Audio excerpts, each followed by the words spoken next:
Not this again. We should be fine as long as nobody alerts Gaerdrah to our location. Question: what is it, Markusar? I alerted Gaerdrah. I've done nothing but alert Gaerdrah for 3 sessions now. Yeah, 3 weeks is about right. I mean, coming into 4 weeks, you'll probably get to alert him again today. Let's go.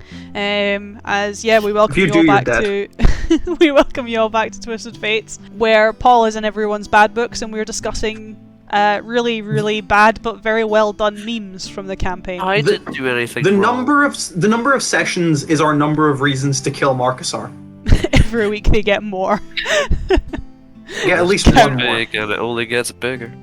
28 weeks. 28 weeks. 28 reasons to kill Markusar. It's been 1 week. I have the list written in the back of my book. A lot of these are just he's a little bitch. Yeah. I mean, he is. Is there any like developed reasons? Where do we murder. start? He killed a man. Yeah. Eco-terrorist. Eco-terrorism. That's a good one. Has probably gotten Wulfric's girlfriend killed or almost killed. Did you say vegan, Paul? I did say vegan. Yeah, it's like damn those vegans. Yes, I just chose not to acknowledge it. Bad food taste. But I yeah, can't say that. We're vegetarian right now. I can't really say anything. pescatarian. There's a difference. Close enough. We welcome you all back to another week of finding reasons to hate Paul. Where last week we found more reasons to hate Paul. Where not only did the party, find out that Sofia had gone missing, they also found out that the priest they had met in Thornsgard, Mikkel, had also died, and they also met Sylor, who also almost died, but not through Paul, through Craig. As the old elf had read a little bit too much information into the Blighted Scourge, learned a little bit more than he should have, made some assumptions that were perhaps a little bit correct, and that made Eidolon a little bit mad. And a little bit murderous. When is he not murderous? A lot of time, actually, just when I'm not talking to you. It's just you're the factor in his murderous behaviour, usually. Why does everyone around me want to murder me? I wonder why, Paul. No, it must be the children who are wrong. As thankfully Sylor did not die, he was not murdered. Wulfric was able to convince Eidolon, he had a really shitty week. His girlfriend, kicked him out. His second home had been reduced to nothing but a ghost town. He had to murder his surrogate grandfather and some of his closest friends and bury them. And Eidolon was like, you know what, yeah, you've had a pretty shit week, I'm not going to murder him. And I will accept your terms. I will try and make sure he stays alive. I'll write back to the wall and hopefully they'll keep him alive. Or on his head be it. Most likely going to be on your head, Craig. I'm really hoping you're aware of that fact. Listen, I'm dead at least 5 times over. Why not, make it a 6th time? However, on a lighter note, after the kind of murderous vibes were gone, and as Wulfric, Eidolon, and Markusar were investigating the disappearance of Sofia, Ranaagash... That's a lighter note. Well, yeah. Ranaagash got to have a little personal time with the crazy old man. Where they got to speak about divination. It was a plan to obviously distract Sylor from the Blighted Scourge and stop him saying things that he shouldn't, in the hopes that he wouldn't be murdered. They distracted him with Ranaagash's prophetic visions, which worked almost immediately.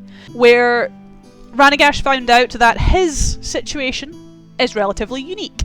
The fact that everyone else in Elorint, if they are able to cast divination magic at all, either learn it or die trying. It's never been inherited through a bloodline at all since its first conceptions from Ilvania, or at least that's where the records trace it back to, except from one other occasion than Ranaagash and his family. A stranger, a scholar on the wall, where the first notes on divination came from, that mysteriously vanished. No one knew what happened to him. So obviously Ranaagash asked the magical book in his bag. putting together quite quickly that perhaps the original inheritor of prophetic and divination magic is perhaps in Maya. Though the connections to how his bloodline came around and how he is prophetic are still left unanswered, at least to some degree, other than him knowing that it comes from his mother and his grandmother, etc. With him being the first male in this line to have been born with prophetic abilities. But it was very much a lighter note, which then obviously was dampened by the fact Sofia had gone missing and the party found Mikhail dead and, you know, traced her into the woods and across the mountains and lost her scent and got attacked by wyverns and Ranaagash nearly fell off of a mountain. Where, you know, we pick up our session today. The new dawn, after you guys will have taken a short rest and found yourselves outside of a rather large encampment.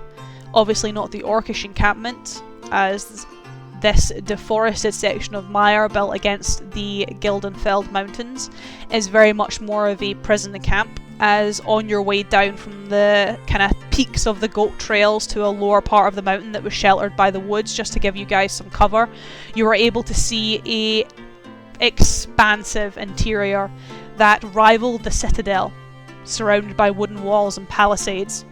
Though now, as the sun starts to rise and you have a better sight into this camp, you can now see movement. You can now see tiny specks and you can now see people, the size of which can only be compared to that of a small army, though whether they are friend or foe on first glance, you don't know.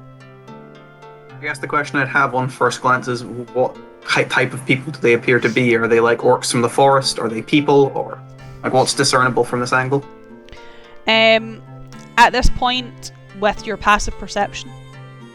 Oh. Stupid passive perception. Oh. For you, the specks can be discerned by colour. Most of them are either dark specks, so like blacks, majority. The other colours, at least the other two colours that you can at least see, are almost like a muddy or swampy brown, so like a brownish green, and then red. Very stark red, like oxblood red. As in clothing wise? Yeah. Is that a familiar colour in that case? Yeah, Wulfric wears a red cloak. That was my hope. Hope? That's a bad word for that situation. That was the That was your guess. I'm gonna stop digging myself a hole before I say it was good that Wulfric's friends are dead here, but you know. Push me to the edge. You can't obviously discern whether they're alive or not so alive. You can assume that the darker specks are probably either fully turned or blighted machinations. The state of the other collection of people, I guess, you don't know. I'd turn back to Wulfric. Primarily Wulfric, because, well, Sofia has been kidnapped after all. I'm assuming you're wanting to go in there. Aye, surely that'll be where we'll be finding people. Well, we can't all just head on in there. I don't exactly think that would go best, considering, well, if we can summate anything to an enemy camp, we're standing right in front of it. Is there something down there? Anything notable? What do your eyes see, Eidolon? Apart from blighted creatures, lots and lots of, as you see him kind of like peer behind your back slightly, red cloaks. Tell me there's iron dragons down there? I don't want to get your hopes up, but not all of them seem to be the same black specks as the blights would indicate. But yeah, there are iron dragons down there. Do they look to be moving free? Are they being held prisoner? What's going on? Prisoner would be the best summation of it.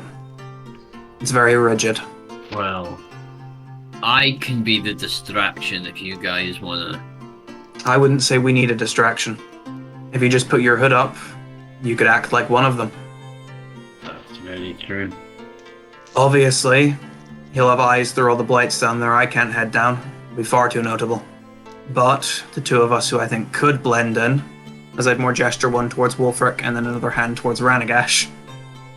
There's plenty of half-orcs down there, or full orcs I would have to presume. If the two of you head in, you'll be able to work out what's happening without us trying to cause a scene. We can't exactly just fight through the amount of things that are down there, and nor do we really want to. Right, Ran, I guess we're infiltrating then. Both. Ranaagash, make sure to intermittently keep up to date telepathically. I suggest you guys go down and hide in the brush. We'll only head down a slight bit, and both me and Markusar are better with our eyes, so we can try give you an overall insight, and if anything goes too wrong, well, you'll know. Excellent. Wulfric will kind of pull the cloak up and then pull it over his... So it's just his eyes. Good luck. Don't die. Here's the question. Yeah. What are you doing with Ariane? And I take Ariane out and I look at it. It's like, Liera, do you have any way of making this act a bit more subtle? Just for the now. As you, I guess, think that, you ask her, and all of you will actually be able to see Ariane start to glow. Very Opposite. very bright, very vibrant. Wulfric almost feels warm in your hand, like you're holding the sun itself. Where it switches from that of a very hefty, very heavy great axe to a very thin, probably only 1.5 inches in terms of its like width, long, bent piece of wood, where it turns into a longbow. Ah. This is more subtle. Thank you very much. No. He's got a morphing weapon. Yep. Ariane can change into a longbow, a great sword, or a great axe. Wulfric just uses a great axe. He only needs to will it to want it to be something else, and he wanted it to be something less conspicuous, and that's as inconspicuous as she can make it. That's pretty damn impressive. Legit. Yeah, don't die, Ewan. That's Eidolon's only advice. You too, Ranaagash. Don't die. Poor Ran doesn't get the don't die. The don't die message. It's just Wulfric. Wulfric, don't die. Bye, Ran. Well, I know if anyone's going to have an outburst it's in the camp, it'll be Wulfric, considering the circumstance, so... That is fair, yeah. From where we are, can we see in the camp, like, a main focus? Like, all these people are here for a reason. Is there something that they all walk towards? Is there any like main structure, or is it just like these tents? You can give me a perception check, Paul. Cool. I always forget what my perception is. +8. +8. Because your passive's 18. My regular's 18 as well. You can see that no one in the camp really goes anywhere. A lot of the people in this very big, main, almost enclosed pen kind of just idle. They wander between various different tarps or various different campfires. You can see off in the distance, very much close to the mountain face, there is another sectioned off area that seems to have nobody in it, or at least from your sight there is nobody in it. However, within that enclosed section there is a mouth of a cave. Okay. So whilst nobody in the kind of main area is obviously being led anywhere or doing anything, there's clearly a focal point that no one is allowed to go into. Okay. Feel for now our best option though is just letting Wulfric and Ranaagash have a bit of a walkabout, mainly for listening to see if they can hear anything. But once they get in, like, how are they supposed to enter? Just through the front gate and then just leave? Well, our hope is that by the time they get in there, Matthew can communicate telepathically with us. If they find anything, we can come in and help. That's a good point, yeah. We're not exactly here to come in and leave quietly. They're going in quietly so that we can learn what we're going up against, so then we can go up against it. Cool. So then we can go up against it. At least that's the sort of impression I'm getting here. As Wulfric and Ranaagash, as you kind of leave Eidolon and Markusar, I need you to make me stealth checks as I hit my mic. And I also need you to make me perception checks. So 2 rolls, you can designate which one's perception and which one's stealth. This is stealth. Because I'm wearing heavy armor. Stealthy boy. And then that's perception. So Ranaagash Perception's not definitely fucking better bad. Both things, ironically. Average of 10. With your perception checks, boys, you are able to see, I guess, there is a set of main gates. They are very much closed, though. There's no one guarding them, but obviously open and closed gates can be a little bit suspicious. However, because you are now on ground level and you're kind of getting into Mire itself as well as the kind of decimated area, you can see that the wooden palisades that have been built up, these very, very large wooden spikes, as they get closer to the mountainside as you guys are coming down the goat trails, there is enough of a gap close to the mountain that the two of you could slink in, possibly a little bit easier than trying to go through the main entrance. Although obviously you don't know what's really waiting for you on the other side, so you could go through there and walk straight into some guards, but likelihood is you could walk through the main gates and experience the same thing. Right, Ranaagash, what do you think we should be doing? If we go through the gap in the wall, there's a chance we'd be found, but if we go through the main gates, I feel like it's more likely we'd be found. Alright. Sneaking in then? Yes. Sneaking in with a whole 10. You'd be surprised. Some people are very stupid. You'd be surprised. I mean, you would be surprised with 2 3s. Well, we should be lucky then, Ewan, that it's the Iron Dragons in the sea encampment. That was mean. I'm not going to do that again. I really don't think you should be taking backstory snipes with the man whose cursed plague keeps killing my NPCs. Yeah, that was mean. If we get Ewan riled up enough, we're gonna have a TPK on our hands here. That was mean. I regret saying it, just so you know, Ewan. Yeah, be glad we're not playing in person. I would have bitch slapped you into fucking next week. Also, his intelligence is, well, not Wulfric's intelligence, but my character sheet's intelligence is +1, so you know, there's that. He's not that stupid. I never said I was smart. My brain do the good thing. Occasionally. Yeah. As the two of you kind of slink past the palisades, past the wall, and into the encampment, where you can see a lot of people. A worryingly large amount of people. Not all, at least from Wulfric, coming from the north. Not all with northern skin tone or hair colour or even northern builds. Some with southern builds and southern skin tones. You see some more tan folk, most likely from Summerhost, as well as the kind of, I guess, garb you're more accustomed to for the kind of 3-4 days you spent in the Citadel. There is a wide variety of people here, even orcs from Mire. A lot of the hunters seem to have also been brought here or have stumbled across and been taken into here.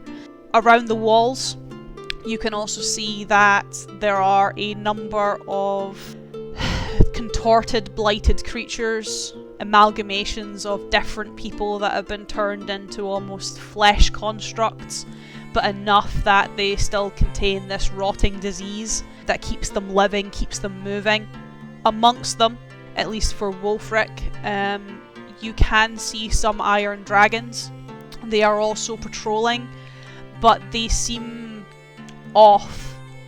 Their skin is almost like a grey. It's been stripped of colour. Their eyes are almost glassy, but almost with, like, rather than the white glass of a charm or even just going blind, it's almost like a black glass, where in any part of exposed skin, so neck, face, even some of their arms where the kind of cuffs of their mail has been obviously cut off or broken, you can see black veins, blotch marks, very, very similar to, well, Eidolon's infected arm. The more he seems to be using his abilities, the more infected it gets, and it's very, very reminiscent to the marks and blight that these men have.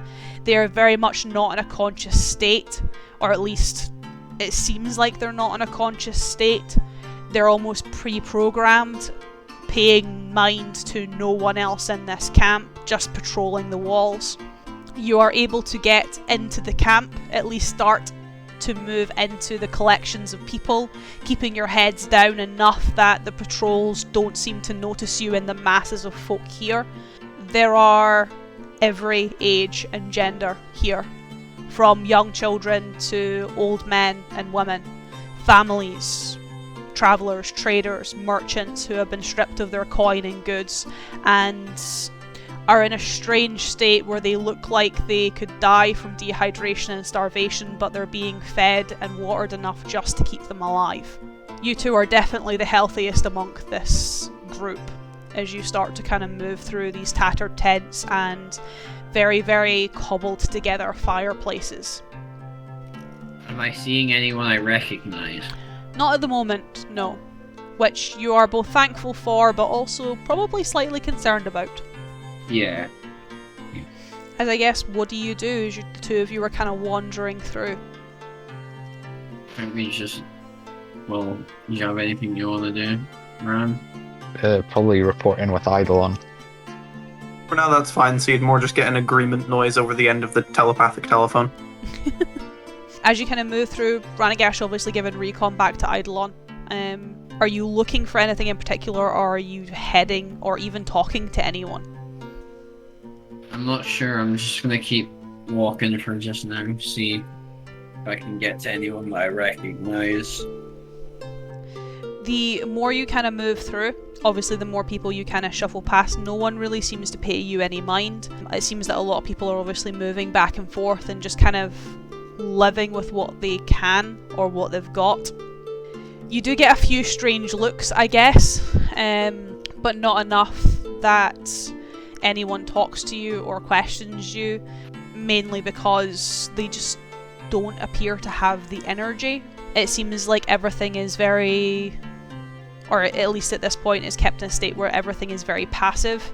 However, as you pass through, kind of getting more towards the centre of camp where you can see these big wooden gates kind of that would lead out into mire, but you also see another big set almost in the corner against another set of obviously wooden walls. You kind of, I guess, hear a strange voice, one that I guess catches you off guard amongst everything else, as you just kind of hear Wulfric. I kind of slowly turn around. When you kind of turn around, kind of, I guess, handing a bowl to a younger woman, and then obviously you can see him squinting, looking at you, is a kind of young man, I guess, in comparison to a lot of the men that you're travelling with, probably in his early, or probably now his mid-20s.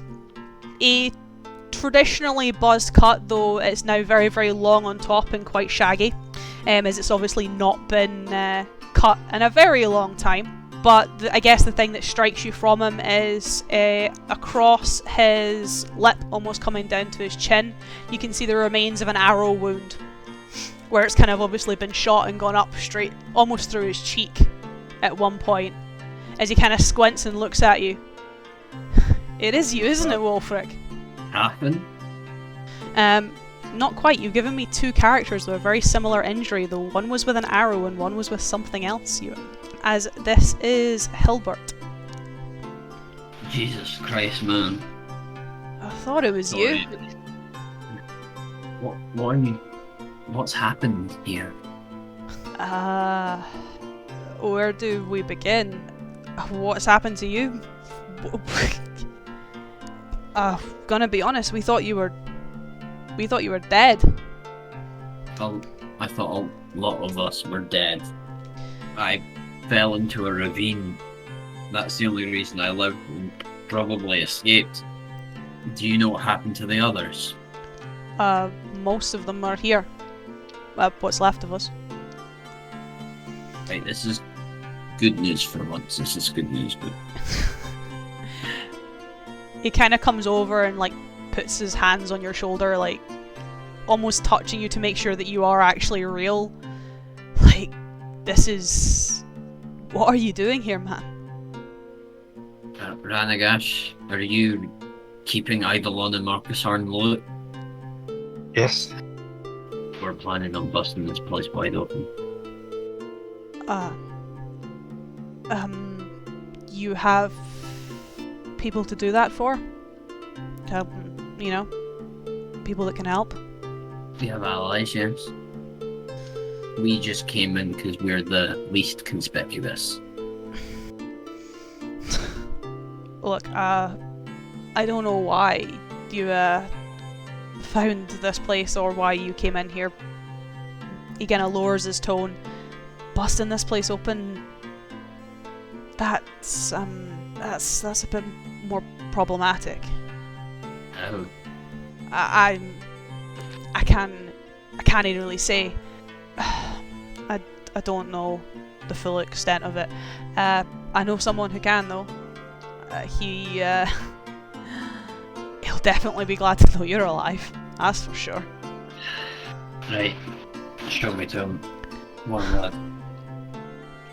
As he kind of, I guess, puts a hand on your shoulder, kind of looks over his shoulder at Ranaagash.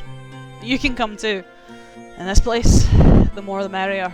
Just, I'd advise you keep your head down, boys. They're a bit more cautious in newcomers. And I'm not meaning the alive ones. So, what have you been doing? I've spent the last 3 months crossing the continent trying to return to a home and kill the dragon that did this, that separated the Iron Dragons. To be fair, I should have expected nothing less. In the meantime, I have liberated a clairvoyant girl from the clutches of an abusive older. I have fought in the Citadel's pits. We have encountered a near interdimensional magic-wielding psychopath with a great grudge against one of my friends. Called me his friend. 4 months and you've still gone on adventures. I don't go on adventures. Adventures find me. That's probably why we got knocked on our arses by a dragon then. Always a lucky charm, Wulfric, always a lucky charm. I wish I wasn't such a magnet for weird shit. I can do magic now. What? I can do magic now. It's don't ask. It's a long story. The bow's an even longer story. Yeah, I noticed that under your cloak. I don't ever remember you being a good shot. It's a magic bow. With your aim, I don't think that's gonna help. It's not what I meant. Right, well, just get me to you and I'll show you. Not here. We don't brandish weapons. If you do. So, keep your heads down, keep your weapons down, and, well, he'll be able to fill you in when we get there. I can't believe you're alive, and I can't believe you walked into this hell. I've done a lot of things. This is all completely necessary. Everything I do is with purpose. I mean, that was always the case. I just don't know if this was the right choice for once, mate. Especially bringing your friend in here. Ranaagash is adept at several things. I'm not doubting that. There's a lot of orcish hunters here who have been a great help. It's just a mess to get someone else into, Wulfric. Ranaagash may be related to the orcish hunters, but his skills lie in the esoteric. I've never met a smarter man in my life. That's not a hard thing to do, mate. You grew up with mercs for the north. Listen, I know. I'm sorry. Is the man who learned to read at 13 cracking wise at me? I know, I'm making the point is it's like if you're judging intelligence by me, mate, I can't say he's that smart. Kamikaze by words. Martyrdom. Killed himself to take you down. I know Silor, and Silor's pretty smart. The crazy He's elf. also really crazy, but he's really smart. Yeah, he's still alive. Oh. He's about like 80% more crazy though. I mean, half of Thornsguard came through. Well, has been coming through. And I don't think he's bathed since I last spoke to him. I mean, you'll have to get used to that. A lot of folk in here haven't either. That's probably true. But right, let's just see who we're dealing with. Which of the old gits is it? Well, he'll likely be busy at the moment. We had another gathering just before you showed up, I guess. So he's probably with a few of them. But yeah, he's going to be happy to see you. That's for sure. Or maybe not, considering you've also just, walked in here voluntarily and probably not really thought it through now that I think about it. I think everything through, even if it doesn't look like I've thought things through. My mind is a complex engine of multiple things thinking at once. And you get on at me for reading at 13. Listen, I may not be the most eloquent, but I'm smart where it counts. Have you asked Sofia to marry you yet? No. Then no, you're not. She's a bit angry at me. Thought it was dead. But, it's neither here nor there. Can I not go anywhere without getting fucking shit talked, right? Can we just No. we just fucking right, didn't he crack wise with me, right? I'm just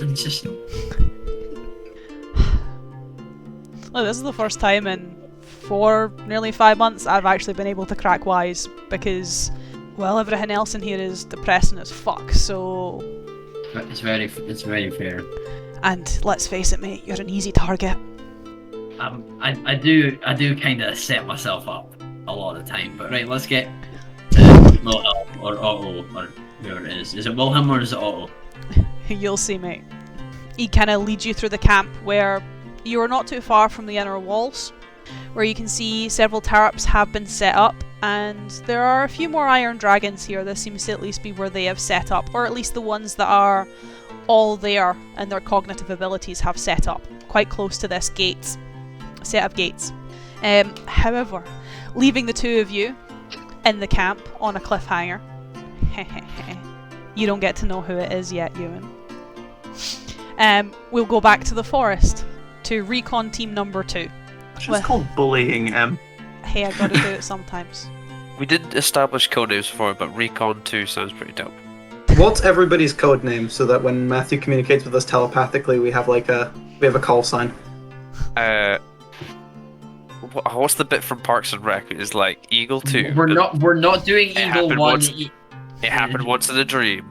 I had to pick a dude. If I had to pick a dude. Eagle. No, we're not doing Eagle 1, Eagle 2. We'll make it simple. We'll make it simple.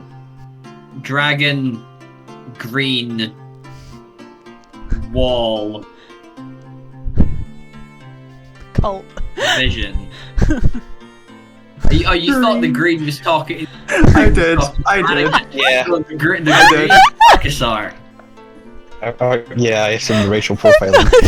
Racial profiling. These call signs didn't work because we were racially profiling Matthew. You could just call me. You could call me father. No. No. Call me dad. No one will ever call it. No one will ever call. You're not my dad. Okay, that's fucking. His call sign is child now because of that. I know. Green hand, iron dragons. Wall, you're from the wall. Visions. Matthew. Visions with propheticness. As we jump to Recon 2, where Eidolon, you're obviously being fed back information by Ranaagash. It's kind of the description of the internal of the camp, the kind of guards they have stationed there, the mixture of obviously the blighted creatures as well as the more, I guess, infected iron dragons. You obviously get because I have decent eyes, I'd probably use that chance to looking over them, make sure to let them be aware, since of course Matthew's keeping up constant telepathic communication. I can respond through message if anything is getting too close to them, so they can potentially move out of the way, move around it. Until Ranaagash messages back and kind of gives you the, I guess, heads up that they have met someone. They have met someone from Wulfric's past, another iron dragon that recognised him, and are now going to meet with a more senior member of the Iron Dragons. Yeah, essentially just commune. That sounds good. Stick with them. Where for Markusar? Oh no. You're not going to be he-he-heing with me in a minute, mate. Trust me. As I'll put those up there because I need those for later. As you are obviously You have good sight, you have good perception, but not as good as Eidolon. You're kind of more taking an overview while he is looking for specifics. You can feel along your arm a burning sensation as your brand, as your mark is moving. Eidolon, I think he's near. He's near, or he's telling you to be somewhere else. Bit of both, maybe. Ranaagash, if we're currently in a telepathic phone call, I'm not going to be able to answer for a few, maybe minutes. AFK. Stick with the guy, though. Alright. You follow this sensation, Markusar, and I'll stay a bit behind. Swing my arm out like a metal detector, waiting on that, like to just like burn the most. Very similar to the sensation it was before. You can see, if you're kind of more holding it out, you can see that rather than being in the center of your palm where it was last time, it's now on the back of your hand. This almost serpentine head moving you further into Mire, actually away from the wooden palisades. Tell Eidolon, it's leading me this way. Well, to my knowledge, you don't exactly have any choice but to follow, so lead on, sniffer dog. Oof. Markusar doesn't appreciate that comment, but he wanders off in the wood nonetheless. As you just start wandering off, you just hear Eidolon call back. It was a joke! As Eidolon, if you are following, I need a stealth roll. Oh yeah, I kept him. Actually, there's a different map. Yes, it's one. That is a... Ouch!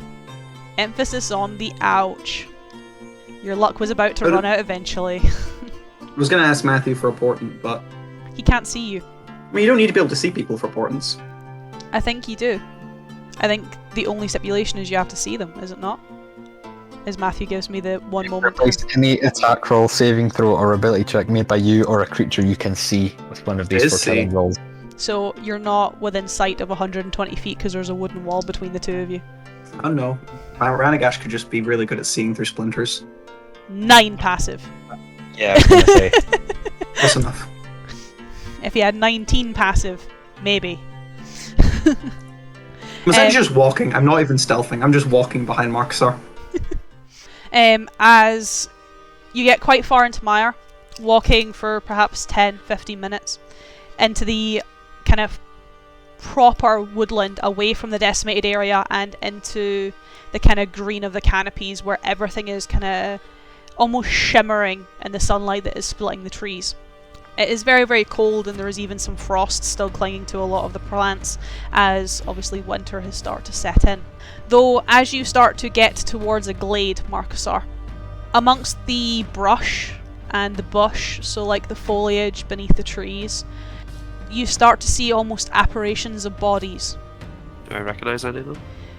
They are not quite corporeal enough for you to recognise them. Okay. This seems to be very similar to, I guess, your encounter with Gaerdrah and obviously Caspar, though these bodies are, I guess, a little bit more disturbing, as despite being obscured in sight, they are, or at least the parts that you can see, are not very large. They're not very big. They're Gnomes or children? varied. Possibly gnomes, possibly children, you're not sure. As Eidolon, you'll obviously take a little bit more of a back seat, not following him into the glade, but keeping yourself obviously in the woodland. I mean, I'll fucking run up a tree if I have to get a better perspective. As you obviously make your way through this trail to a projection of Gaerdrah. Very much a phantasm that is lifting its mace from another body. As shaking it off, he kind of turns more over his shoulder and looks at you. You can see very much this melding of the wolf who you have seen and Gaerdrah. At least you are learning to be on time. This time. You made a small mistake. So, small bodies. I believe that was more acceptable than breaking the trust we have for one another, no? What do you want? Not going to ask what the mistake was, My life is full of mistakes. I don't have time to ponder on all of them. Well, good thing you do, actually. As along with a small mistake, you also made a rather big one. That being Where is the crystal you put on Ranaagash? destroyed. They found it. Well, you obviously didn't do a good enough job then, did you? I didn't tell them. They found it on their own. Then I complain. repeat myself, you obviously didn't hide it well enough, did you? What else am I to do? Work harder. I thought you Perhaps cared I- about your green hand. I do care about my green hand, but perhaps you're underestimating my friends. Friends is an interesting term. My party. He kind of walks over to you and more puts a hand on your shoulder. Do I feel the hand? If it's a projection? It's kind of cold, but no more than that. Markusar, I brought you back because I needed your help, and you needed mine. You wanted to find your dream's door, yes? Thought I did, but I'm not sure I want to find it anymore. You kind of see as a smile almost creeps across his face as you say that. How am I to help my flock if you keep murdering them? Well, it would seem you don't have much of a choice anymore. I mean, if you actually did what you were told, they wouldn't be dead. I hid the crystal. I did what you were told, what I was told. And they found it. Like I said, you underestimate them. Then perhaps you can take this up with them. As if it is their mistake, then perhaps these are on your hands, as he kind of gestures to the bodies and takes a few steps away from you, almost turning his back to you. But this can be on their hands. As you kind of watch as he almost reaches, his projection shimmers and shifts, almost as if he's moving out of focus, moving away from the circle, and comes back with another person. Who's this person? A very worried, very upset, and very alive Jocelyn. As he just tosses her in front of you. As she very much can see you, and you can very much see her. I would immediately get down to her level and try to, I don't know, comfort her in any way, but she's not corporeal. Your hands go straight through her as she tries to do the same to you, but nothing happens. As she just kind of looks at you. She tries obviously to grab a hold of you. She can't. You can't. Gaerdrah kind of laughs in the background and she's just, Markusar, what's going on? Jocelyn, I'm so sorry. Just everyone they've all been going, Markusar,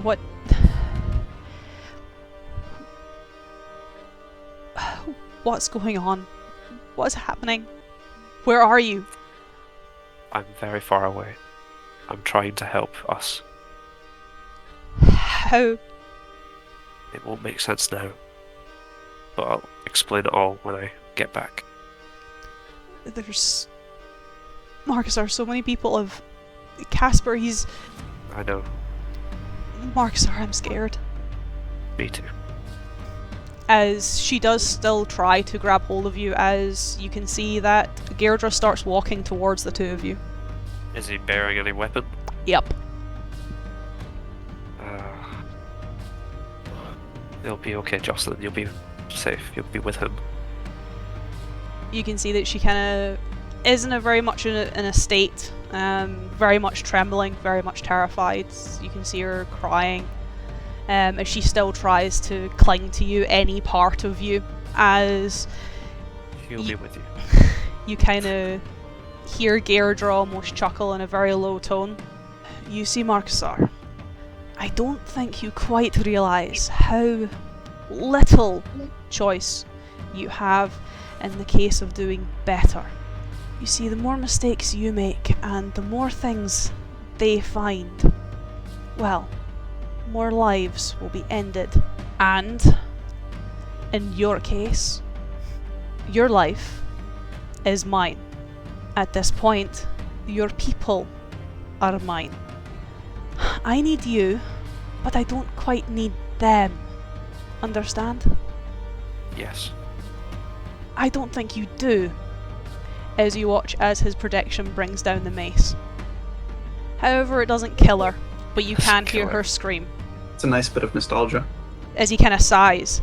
They are nothing but a convenient inconvenience to keep you on the right path.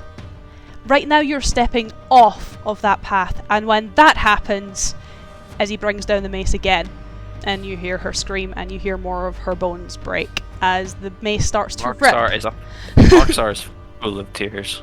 As it starts to rip and tear at her body. You start to divert from the path, and I remove another one of these inconveniences to make sure you get back on the path. As he brings it down again, making sure you can obviously see everything. Well, right here, it's like all in front of me. Yeah, but you're just not, covered in blood and sinew. But everything is very intentional. It's done in a way that, he could quite easily kill her in one blow, and he's making sure he doesn't. Yeah. 3 blows though, is she dead? Nope. Oh my god. As he kind of looks at you. Now I think you understand me.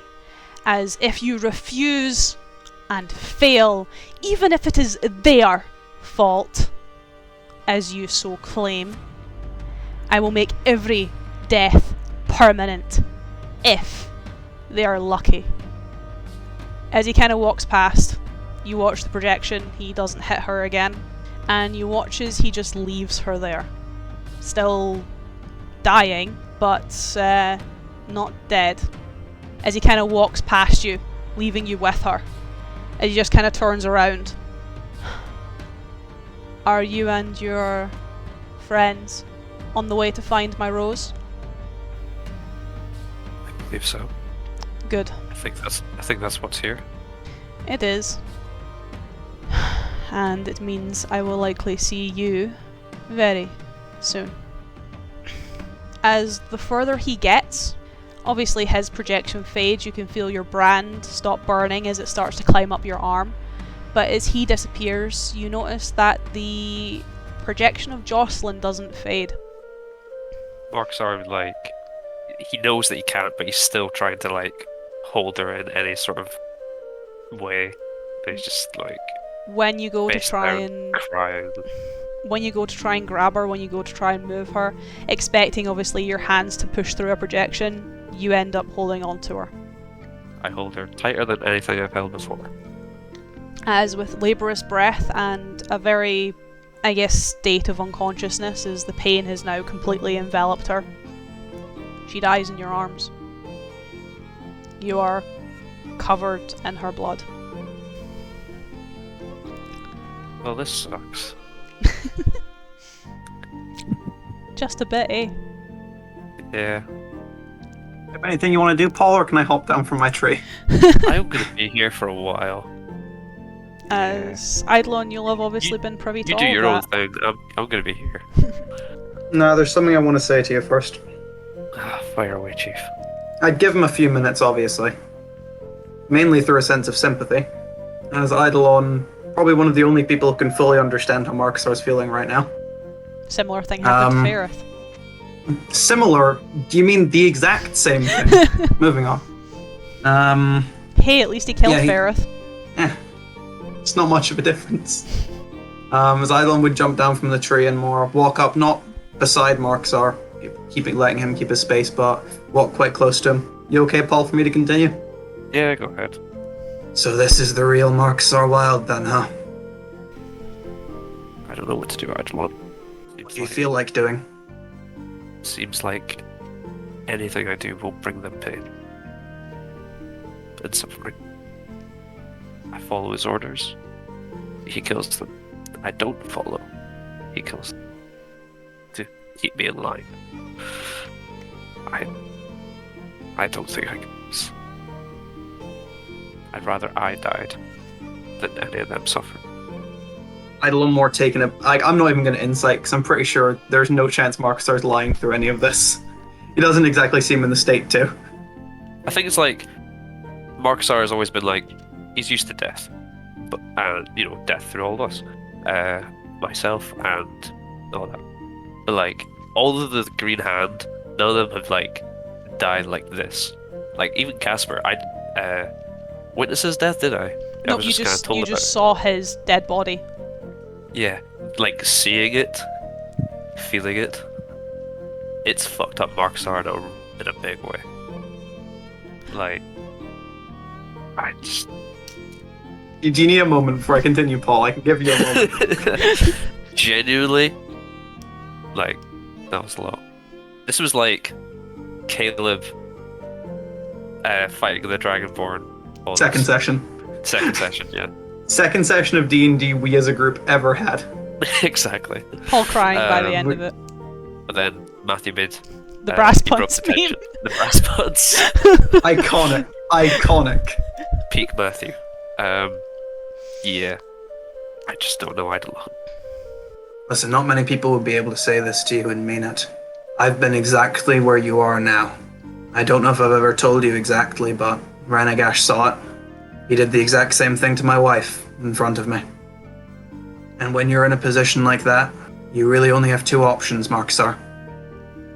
You can either give up, literally or metaphorically. You can hand in the towel, you can kill yourself. Or, and a lot of people say that it's not the right option, but in cases like this, they're wrong. You can make whoever it was pay. No matter how much time that takes, no matter how much pain you have to endure before it happens, you can make them pay. I want to make Gaerdrah pay. But what's to stop him from just slaughtering all of them? Not to say he won't do that in rage if you kill yourself. Don't forget, Markusar, he could bring you back and make you relive that if you died. I would let that happen. Don't know how, but I would let him bring me back. I'm not coming back again. It seems you only have one option. I'm so sorry for everything I've done. Eidolon. No, I'm sorry. Listen, for the time we've known you, you can understand you haven't exactly been the best impression, in any case. It never happened. But, and I mean no insult in this, you're still a child, Markusar. You have a lot to learn. You're being forced to learn a lot of things far too fast. I miss my dad. He would have known what to do. Wasn't he the one who sent you looking for the dream store? I was nodding, sorry. Oh, sorry. I was like nodding in person. I was like, wait, that was probably big enough to register. Markusar nods. Then maybe it's about time you stopped thinking about what he would do.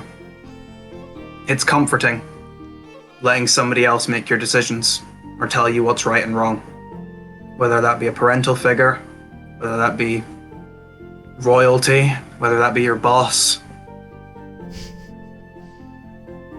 But sometimes growing isn't about doing what you're told. So I'll ask you again, what are you going to do about this? Kill Gaerdrah. It's a damn good start. Is Jocelyn still here? Well, she's dead now, but yeah. We Yeah, have her that's- physical body, Paul. It's not Yeah, that's what I immaterial anymore. Yeah, that's what I was thinking. Eidolon, could you help me dig a grave? Listen, you stay there. I'll dig it. Thank you. As on somber I'm notes and upset Paul. I'm experienced in digging graves, so I mean, yeah. While Eidolon digs the grave, I'm preparing what's left of the body. I mean, there is quite a bit. It's just contorted and mangled and kind of shredded from Gaerdrah's Yeah. mace. As to give Paul a break, before I hop back to Recon Team 1 so I can get some juice, we'll take a small break and let Paul catch his breath. Yeah. Granola time.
D&D. No, it's you. It's your guys' turn to cry. I mean, not quite. Well, Wulfric's might come next session, not so much this session. Markusar's just touching his feelings. No one That's else. wants to harrowing. But for now, Paul's been able to take a break. I have more fluid. Ewan's had his granola. I've given Matthew dread.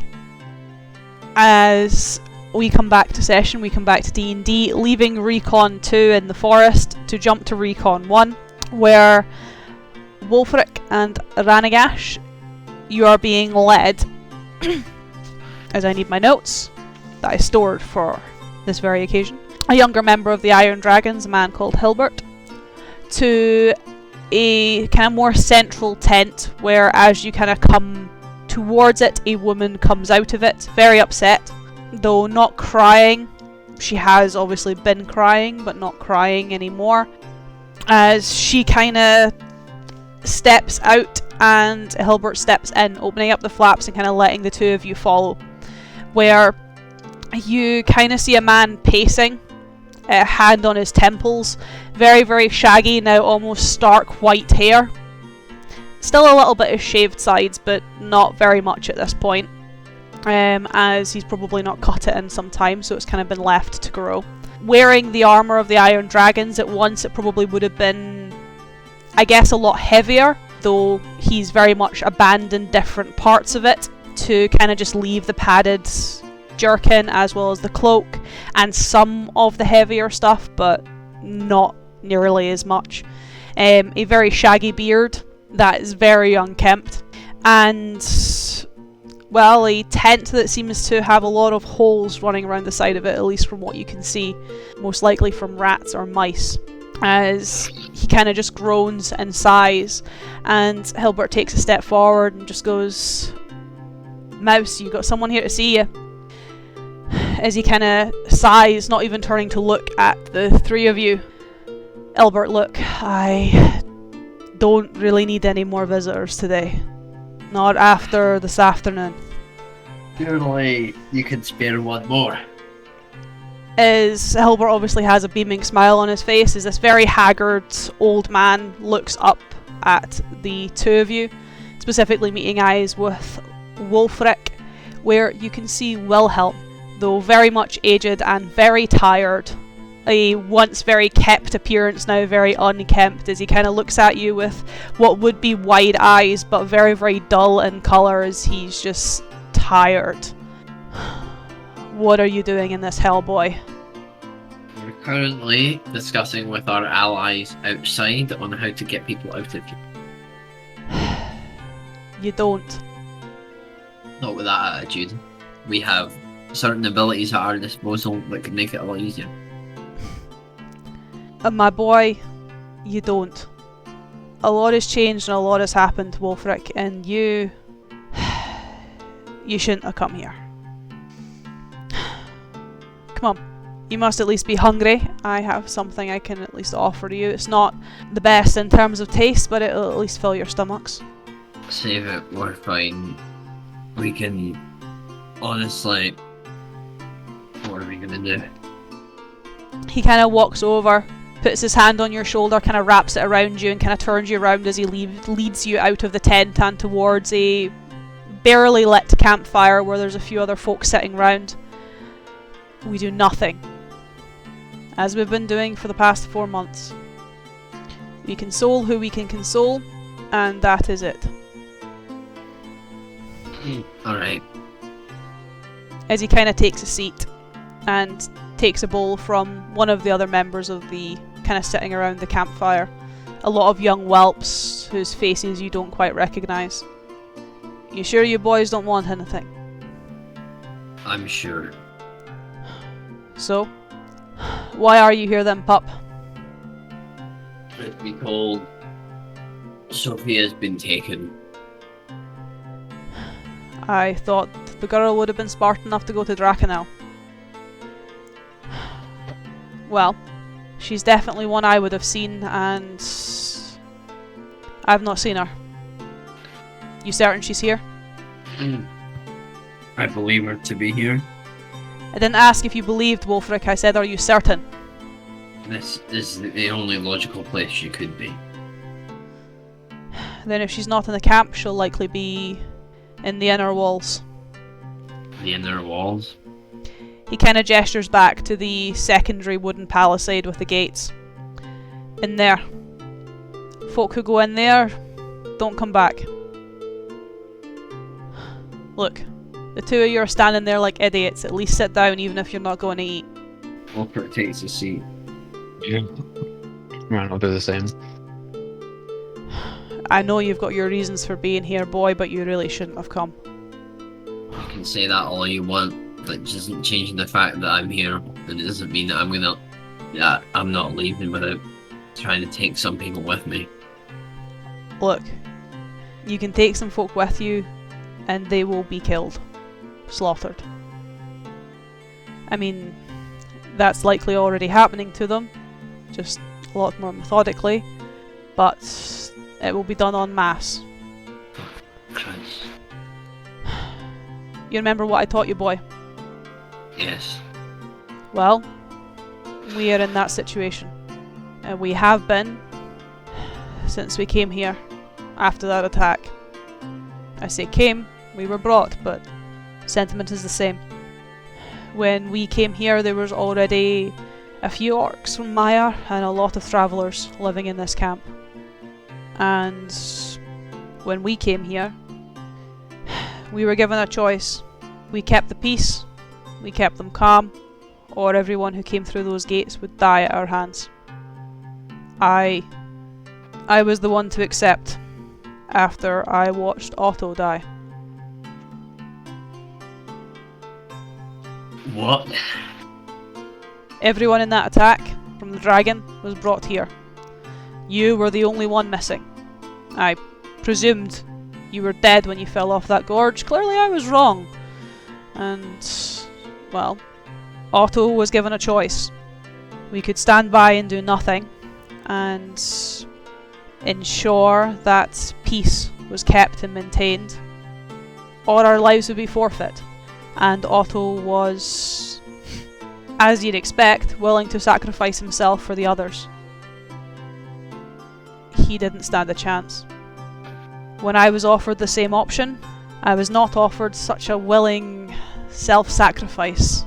I was told that if I was so willing to throw my life away as Otto did, then clearly my life wasn't a high enough cost.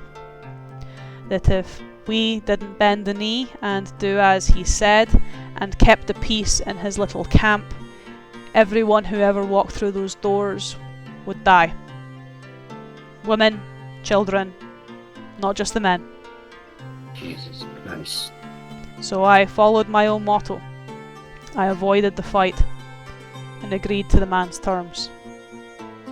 It is why you'd be lucky enough to find anyone in this camp willing to break out with you. Those who are capable of it are already under my instruction, and those who are incapable of it don't stand a chance. I understand you want to see Sofia, boy, but walking through those inner walls without some kind of bargaining chip is a death sentence. I don't know what to do. Ranaagash, any word from the outside? Nothing. Ireland's been silent for minutes now. We can't just sit here and do nothing. Sometimes nothing is all you can do. I've been able to make sure these people are fed, sheltered, that they have heat and warmth. I know that is nothing when it comes to their loved ones disappearing, but it is better than them all dying. Though, I will admit you do not have the luxury of doing nothing. What do you mean by that? If Sofia is here and she has been taken to the inner walls, if she ever does come back out, she'll come back out looking like that. As he kind of gestures across the camp towards the wooden palisades where you can see the blighted abominations. We need to rally. We need to do something then. I can offer as much as assistance as I can. I can get you into the walls. But Yes. you understand, boy, that that is a death sentence. And I need reason to do it. Do you mean a reason that you can give the guards? A reason that they'll be interested in you. Either of you. I think we can come up with something, Ranaagash. Figured we're bringing in the other two, yes. We're gonna have to do something with them, yeah? They're working for who I think they're working for. They might be interested in Eidolon. I'm the bargaining chip. Send a magic message to him, will you? Right. Am I getting it? Is he picking up? Yeah. Is he picking up Where the am I signal? right now? Or am I digging a grave right now? At this point, you will probably be about halfway through the grave, as you just Cool, hear I'll pick- as you hear the dial tone. So I've put it up and put it down multiple times. Like I've picked up the phone and put it back down a good few times now. So I'll pick up this time. Oh, that's worse than ghosting. You're actively acknowledging that he's trying to contact you and ignoring it. Listen, things have been reasonably serious up here for the past few minutes, so this better be serious. Been told that in order to get inside proper, we need some sort of reason for the guards to be interested in letting us through. So do you want me to put the manacles on myself or wait till I get there? I mean, you need to get in first. Implying I couldn't do that with my hands cuffed. No, but And you're- literally walk up walls. Listen, if you need me there to get inside, we'll be down in a bit. We've already seen Gaerdrah today. of course, You learn anything else? nothing notable. I don't think nothing crucial. And dragons are getting. I've had the short end of the stick, but that's a given in this place. And is Wulfric doing? The same, i.e., bad. But again, Yes, I presumed I.e. bad, Ranaagash. I can't hear this to object to it. Just keep talking to whoever you're talking to, and when we're done, I'll pick up and we can be on our way down. alright. As you're back in the room, Ran, with Wulfric and Wilhelm. As Wilhelm kind of looks between the two of you. So, We wait for our friends to get here. how are they planning on getting in? Same way we got in. And what am I saying? Well, if they work for who we think they work for, they'll be mighty invested in us handing one of our friends over. At least letting them think we're handing them over. He kind of rubs his temple. And what about the rest of you? Therein comes the good question. You have one person. I could probably get you across with me, Wulfric. They occasionally don't mind another Iron Dragon accompanying. One of our friends, I believe, may have some connection to who is in control. And then Ranaagash is capable of certain maybe of interest.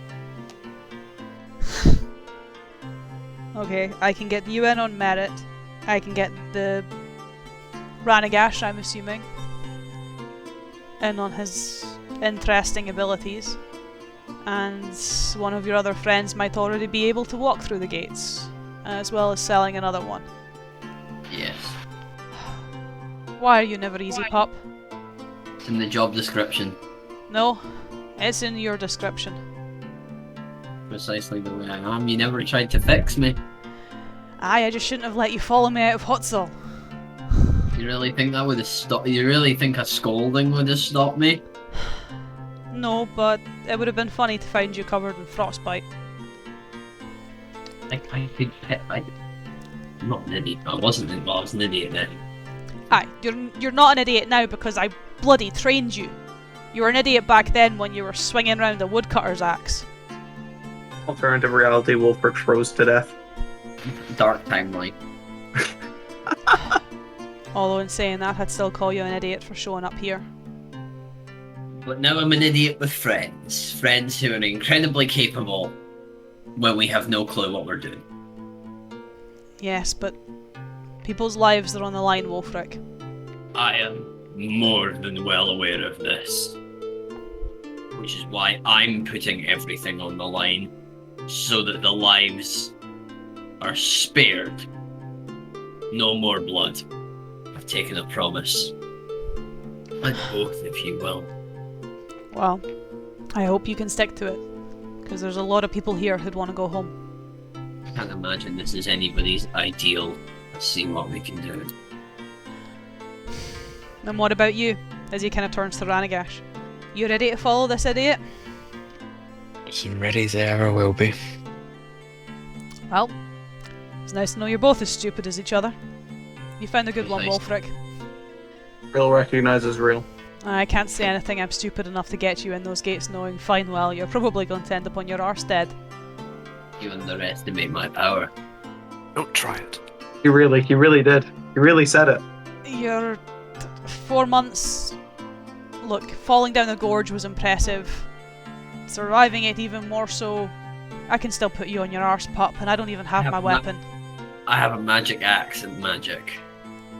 So you cheat then? I'm not cheating. Come on, magic's the coward's way out. It's called a tactical advantage. You know magic is the coward's way out. I have the power of God and an axe on my side. He really just keeps going for it. He doesn't stop. Don't you fucking dare. But yeah, the rest of my band, we're all capable in our own ways.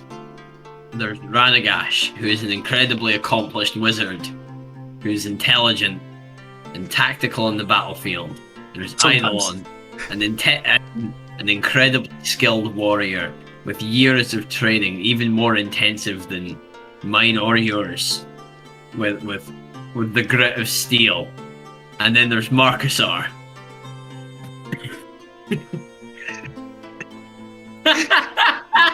No, Paul, I think that was it. How rude. Who's, no, I'm leaving. I was leaving that pause for comedic effect. Whose Yeah. incredible mastery of natural magics means that any forest automatically becomes our advantage. And there's a lot of wood around here. It can also make really big birds. That doesn't sound that impressive, but the birds are bigger than me. He also has a sickle that does incredible things. Is that a deception check for that last one? No, I'm not lying. It's He nice can also to create know- massive booms of sound. It's that- nice to know that even in Kill a your horse. 30s, you are still a child. I think you've made your point. When I became an adult, I abandoned such childish things, including the childish notion of being an adult. You know, Makes a good sometimes it's point. impressive you survived that fall. That's a fucking C.S. Lewis quote. Nerds. That was a good quote, He though. wrote The Lion, the Witch, and the Wardrobe. It's basically like quoting anything else at this. Like, it's a fairly mainstream book author. Fucking, I don't know. Oh, you're still reading Lion, the Witch, and the Wardrobe? That's I'm so sorry, Paul. mainstream. Were you on? You got past the Grimm fairy tales yet? Or are you reading the Disney versions? I'm reading Tom Clancy now. You're reading Clancy. You cannot. Fuck off. Fuck off. The book is not very good, but it's interesting. None of his books were good. None of them. They're just the same book. I'm reading Rainbow Six. Apologise to Tom Clancy, but I don't think he's with us anymore. No, he's dead. Why do they keep sticking his name on shit then? He's Because still they to keep- be with us. Because they keep adapting shit, like that new Michael B. Jordan movie where he's playing wangsty criminal man who No, was he's like a member of the military but got betrayed and his family's all dead. He's The playing. promotion thing for that was better than the actual movie Yeah. itself. He's playing John Kelly, who goes on to lead Team Rainbow. God. I'm sorry. Is it the TCCU, the Tom Clancy Cinematic Universe? Am I missing out on highbrow cinema? You're joking, but yeah, all of his books are connected. So like all the, I appreciate his dedication though. literally all of his books, like all 30 of them, are all set in the same universe. You know, so all the Jack Ryan ones, you know, Hunt for Red October. He wrote the Hunt for Red October? Sorry, Yeah, this is the weird mid-game tangent we've ever gone on. Yeah, that was his first book. Like the movie with Sean Connery? Yes. Jesus. He wrote that, and he got questioned by the CIA because he had a weirdly knowledgeable know-how of the inner workings of a submarine. Was They he, were like, was he even in the military? No, he was never in the Just military. a guy that really Was he liked like- the military. Was he like an accountant or something? I think Can so. we get back to D&D and stop talking about Tom Clancy? I just want to specify, like, the CIA did definitely investigate Tom Clancy. He's like, how do you know so much about the submarines? And he's just like, I just figured out that's what the general layout of a submarine would be, just, you know, because that makes sense. He had never Logic. been on a submarine. Reminds me of the meme recently about the Warhammer fan who leaked private documents about tanks just to prove why the tanks in the game were inaccurate. That is fantastic. Back to D&D. Yes. Shit, some people actually... As, at least for Ranaagash and Wulfric in the camp with Wilhelm, kind of leaving you guys for a moment as Eidolon and Markusar finish up their business. Rather somber business. Yeah, I suppose after the grave been dug and Jocelyn been buried, Markusar would, you know, kneel in prayer, make some kind of like, you know, like a cairn or a headstone or something like that, something just to mark the grave, and then, without a word, just walk back to the overlook. When we're a bit past the grave, just to give them his bit time of mourn, they think they've found where she's been taken. Is it that cave by any chance? That seems to be the case, if I'm getting what they were talking about correctly. So what's the plan? They seem to need a bargaining chip of sorts to get in. And who or what might that be? I'm gonna let you try work it out. Gaerdrah's in charge of the camp, most likely. So me or you? I don't think, especially after that, he wants to talk to you very much, Markusar. I want to talk with him. Slice that bastard. Listen, if you have the opportunity, I'd say go for it, but you need to be careful, especially after he's done that. Yeah. So, are we getting you into the camp? I mean, I can easily get into the camp. How are you getting in? How do I get into the camp? Did we see where they entered into the camp? You'll have seen them go into the trees, but then they'll have disappeared through the tree line, though they did walk towards the mountainside. Try and follow Wulfric and Ranaagash. See where they got in. Has Ranaagash tried to communicate recently at all? Probably just like a status report, basically. I'd interrupt one of them for more the... Okay, we're almost there. Where do we meet you? We're facing the main gates, head towards the mountainside, and there's a gap in the palisades. Are you going there? That's how we got in. We can meet you there. My question was, where are we meeting you? Towards the inner gates, roundabout where the iron dragons are set up, if you can get that far. Would we be able to work out just by that message where that was? You could roughly work it out when you got in there. Are we able to find the palisades you mentioned? Yeah. Cool. I'd lead Markusar to that area. Or my plan was just to go over the wall, but it doesn't seem that's very necessary. Show Oh. off. Let's just sneak through here. That'll do. Give me stealth, boys. And yeah, Oh, yeah. we will have to actually stay out of sight of being seen, Markusar, as we're not an iron dragon or a half-orc. That's a good point. Better be good at stealth, boys, stealth. 24! Half 24. Literally, yeah, that's quite impressive. I'm half as stealthy as Craig. As the two of you start to navigate the camp, moving in obviously through the gap in the palisades where Ranaagash kind of directed you towards the mountainside, as you guys start to see firsthand the people here, the array from across Ellerant. Women, children, men, families, orphans, elders, orcs, half-orcs occasionally. An array of different races, peoples, cultures that have all just been cramped into this space, left in a state not quite alive and not quite dead, but healthy enough that they are still usable. Where no one really pays you much mind. You kind of, Eidolon, using the scarf Emmy got, you kind of almost fashion it into that kind of shawled hood, just so you're a little bit well covered, pulling it over what is left of your armour. Markusar just throwing the hood over your head as you make your way towards the inner gates, towards this inner portion of the palisades. Just make myself a little shawl. It's literally the Thor Ragnarok. It's like, this is my disguise. I can see you. I don't want to do this. He's got it. This man gets it. I mean, it's a great Called disguise. the Revengeance. Because we want revenge. I'm getting revenge. You're getting revenge. You want revenge? I'm undecided. Who's the undecided member of the party for revenge? Ranaagash? Ranaagash? Didn't Gaerdrah, well, I mean, No. not directly, but indirectly, slice up his mum? yeah, I guess. Directly. He did also directly slash her up that one time. Yeah, he Oh, did that That actually. was Yeah. a thing that happened. That was the thing that I was then needing caused more. her to get indirectly cut up. Yeah. Chop, chop, chop. I've got all my fingers. Because chop, chop, chop. Oh, fuck.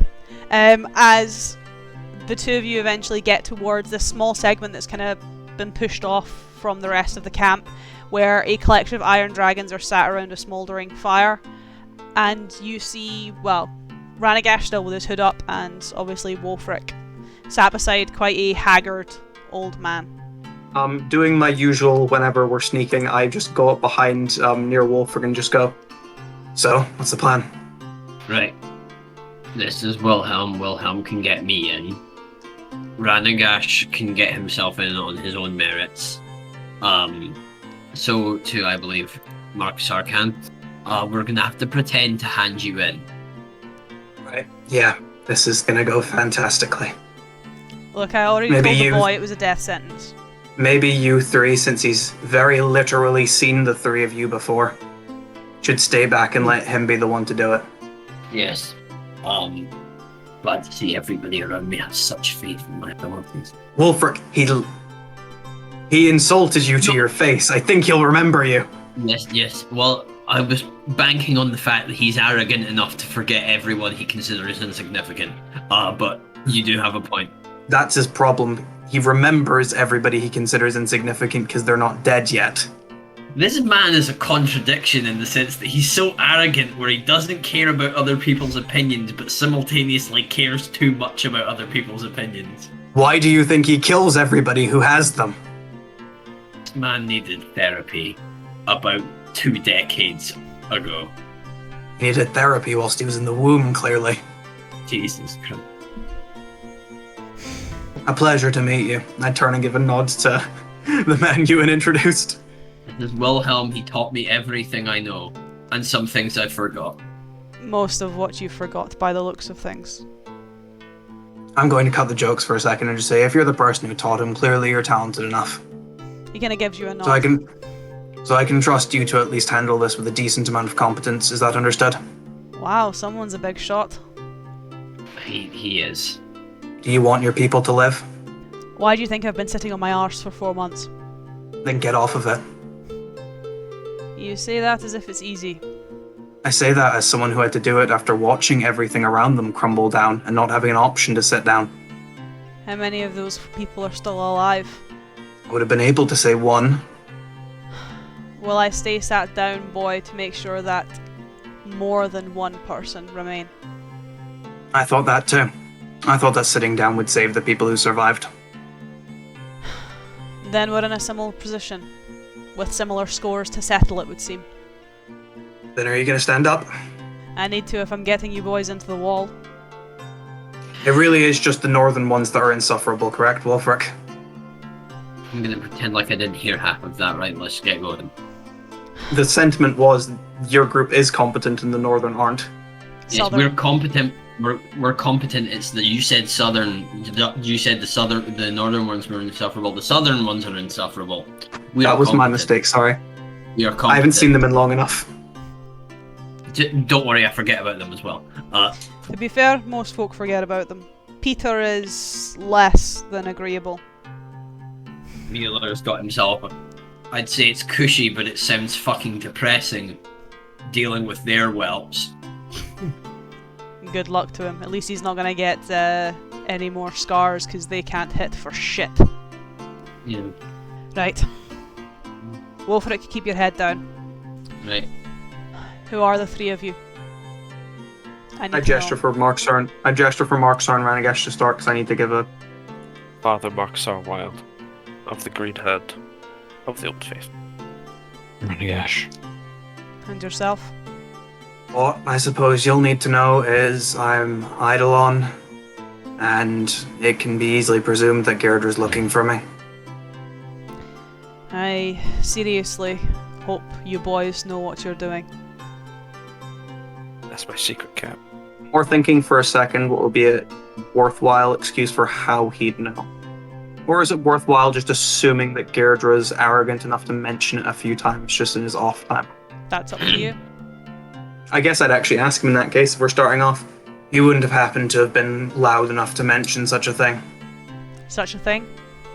Such a name. If Gaerdrah is a poxy elf, then no. He's very rarely here. His beast is more usually what accompanies. And lucky for your four, it came home last night. Okay, it's obvious that Gaerdrah would let us in. He has me, if this Wilhelm person has me prisoner. But how do we work out that Wilhelm knows that he'd want me prisoner? Is there a tangible excuse? You were trying to escape and this one guy apprehended you to like try and gain favor. It was like, oh, I saw this guy trying to escape. Why was I trying to escape? Because you're in a prison camp. Suppose if you want to try that, we can try that. It's just an idea. I'm looking at Ranaagash because Ranaagash has the big smart brain. I was gonna suggest something similar. Ewan? Yes. No, it's more just, do you have any suggestions? I really don't know how to phrase it, or how we, besides just telling him. To be fair, if we can keep you three hidden, I could have just marched in and told him myself. As long as you three can try stay a semblance of hidden, I could just walk in with Wilhelm. That could be an option. Yes, but I'm there to accompany. Yeah, but you can stay hidden to not look like Wulfric. Yes. Is I guess the important part. Yeah, pull the cloak up more. What about myself and Ranaagash? How do we disguise ourselves? Or are we just gonna hang back and let you guys? You could just attempt to stay back. Unless either of you have any way to make yourselves invisible or such. Not particularly. No. Yeah, it might just be best to try stay back for the first part and see if you can find your own way in independent of us going in. Okay. Because again, you could just come in with his authority, but then Gaerdrah will likely know that it's not just some Iron Dragons coming in, it's Iron Dragons and specifically a half-orc and someone who doesn't look like they belong. And I wonder what group of people that sounds like. Okay, you try your thing, then we'll figure it out ourselves. That will have been done in character. I'm just a lot more Cohesively. surprised. With voices. Voices included. This was voices not included. Alright. Wulfric and I can bring you in. The two of you will have some time to get through the gates before they're closed. If you're fast enough, you won't be seen. You're not wearing much that could get you seen, but the creatures in there are smarter than the ones out here. Is that directed at us? So like when the gates open, we're gonna try and run it after. Run in after or find a way to do it fast, just hidden. Our story is I've just walked up to Wilhelm and told him I'd like to hand myself in. I don't know. I had a different spell that I could have actually used, but I changed it out. I had Pass Without Trace. That would have been incredibly helpful here. Yes. His passive perception's higher than yours, Craig. That's cheating. He has a higher passive than 22. He does have a higher passive than 22, but he's also a wolf, so... I'm gonna pass him out eventually. You will. And not too far off. Eat shit and fall off your horse. As you begin to enact your plan, Wilhelm very cautiously assisting. As... Well, what state is Eidolon preferring himself in? Meaning? Constant depression. Sorry. No, it's just his Not regular incorrect. state. Are you going manacled, or are you going just willingly? With the new plan, there's no point. Going it loud or sneaky beaky like. As for Ranaagash and Markusar, you guys obviously follow. Give me some stealth checks from the two of you. This is where a high roll is good. This is when you want to roll the big numbers. I mean, I could roll the big numbers, or I could just give myself a big number. I could would just give yourself a big recommend. number. Yeah, so drop... Actually, just drop the 6. So drop the 6 to a 2, bump the 14 to an 18. And make it disappear. And Paul rolled a 10. And Paul did roll a 10. Well, he rolled a 12, because it's advantage. Wait, what? No, that 12 was for... Oh, for the perception. Can you roll me again if you're using enhance ability? I am. That's... Nat 20. Well, that got a lot better all of a sudden. That'll do it. That will do it. As for at least Wulfric and Wilhelm, Ranaagash and Markusar disappear. Oh yeah, they do that sometimes. Well, at least they're good at it. Means they can maybe have a chance of getting through the gates. Now, Wulfric, shut up. Alright. And... Well, unless you're spoken to, probably keep your voice down as well, Eidolon. You know if he's in there or not? No. Because if he is, it might be better to go in loud. At least on my front. Then I'll get you through the gates and you can gauge it for there. Alright? Deal. As he leads you up to the inner walls and into the inner palisades, where he is stopped at the gates by, I guess, almost semi-conscious blights. Something, I guess, disturbing for Eidolon is these are undead. They are almost in a uninfected state, similar to yourself, but they don't have their own consciousness. It's almost part of the collective hive. But they're enough to not obviously mindlessly kill, but still have some manner of control or sentience, just not their own. They're mainly there to attack, but they have other abilities also. It's just motor control. As Wilhelm kind of takes a step, stops. I know you've already gathered today, but I've got something that's as interesting as it is concerning. Strangers come over the walls, and when he got caught he tried to run. I thought it would be of interest to him. As he kind of takes a step back and sets a hand more on your shoulder and kind of brings you forward ever so slightly, Eidolon. Apparently he knows him. As the creatures almost grunt and groan. I'm going to do one thing, just one statement. Go. And just looking at one of the blights, just dead in the eye. Since I know he can probably hear this. Sup? Sup.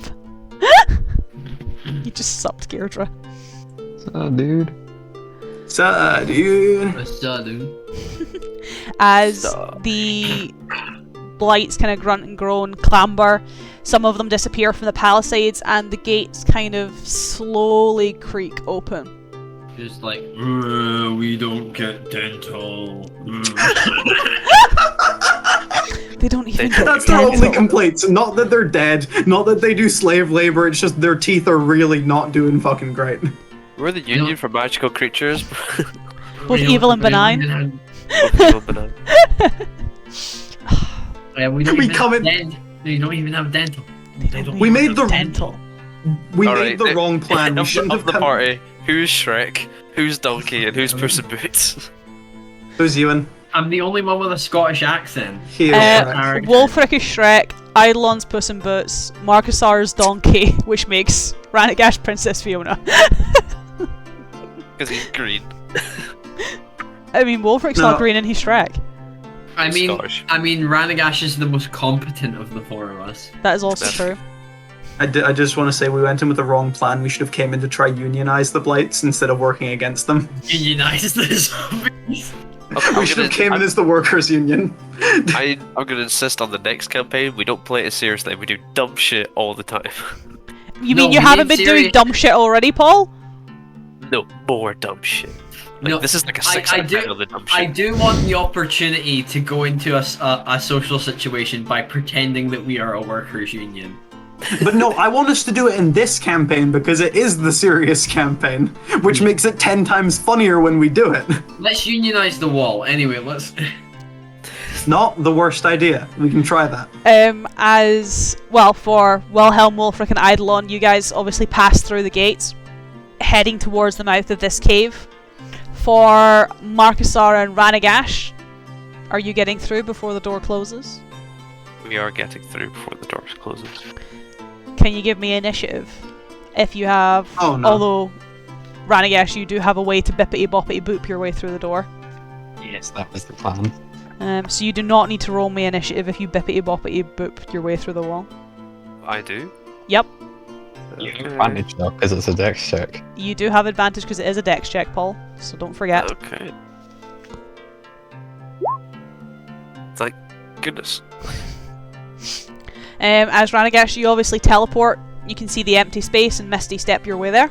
Markusar, you are obviously able to get through, reconvene with Ranaagash, and keep your distance as Wulfric, Eidolon, and Wilhelm enter into the mouth of this cave, where you guys head into the mouth of the cave, obviously following Wilhelm, who's kind of giving you more directions. The air here starts to get very stagnant and very heavy. Eidolon, it's very reminiscent to being at home, as both almost being emitted from the mouth of the cave and then almost engulfing the internals is a very, very thick purple mist. Sweet, sweet asbestos. That obscures your vision somewhat, though Eidolon, your eyes have very much all become accustomed to this mist, considering, you know, you fought in it. When you live in something, it kind of becomes difficult to not be able to look through it. Though you are led through by Wilhelm, through the caves where on your left you pass quite a very open cavern space, kind of a bridge of stone going round more of a pit, where there are a lot of dogs, a lot of undead dogs, almost tearing each other apart in the pit. You can hear them biting and scratching and growling and barking, just ripping and tearing into whatever is tossed in their bodies and all.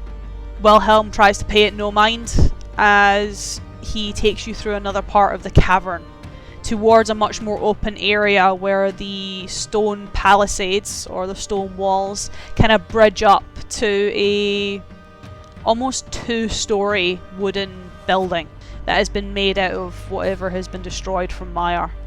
Though on the northern portion of this cavern there is something that is, I guess, even more disturbing for Eidolon, other than the more prevalent purple mist, is built from the rock, carved with runes.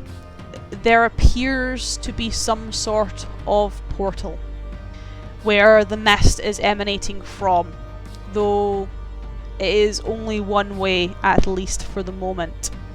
More concerning for the four of you as you've been moving through, Wilhelm has told you that the dragon arrived not but last night, and none of you have seen the beast.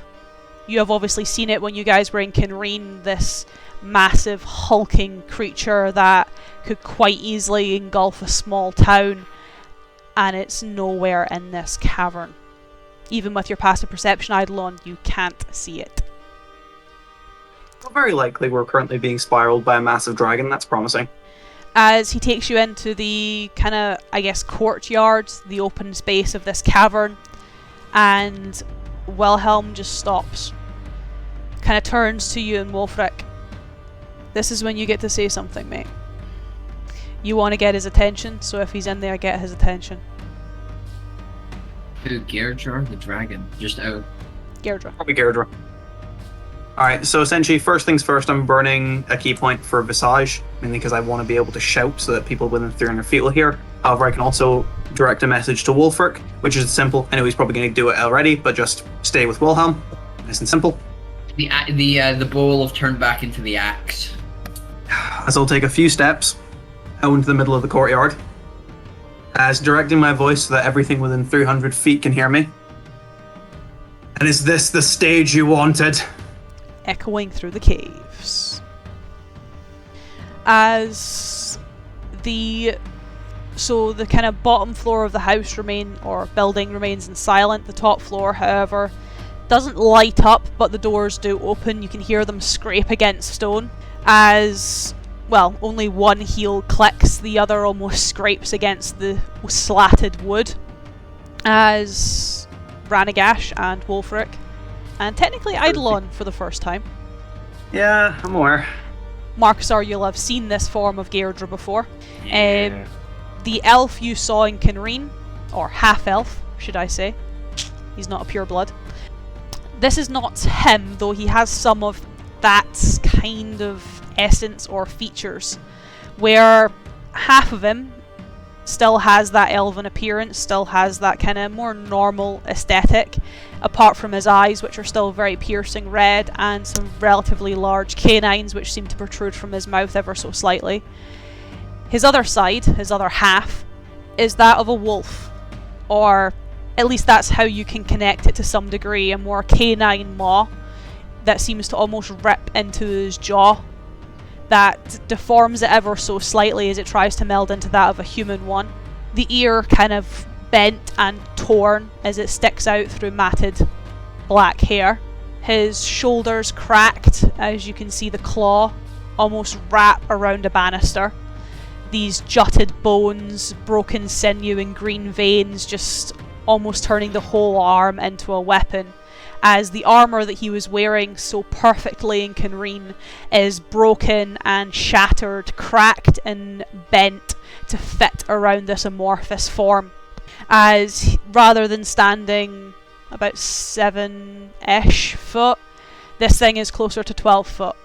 A lot taller, a lot more broad, though very standoutish, with the elvish side almost stitched onto this wolf, this canine, this predatory side, as he looks down at presumably the three of you. It's not the stage I would have liked, but it is a stage that I can make do. Well, seeing you on it, I finally know who's in charge.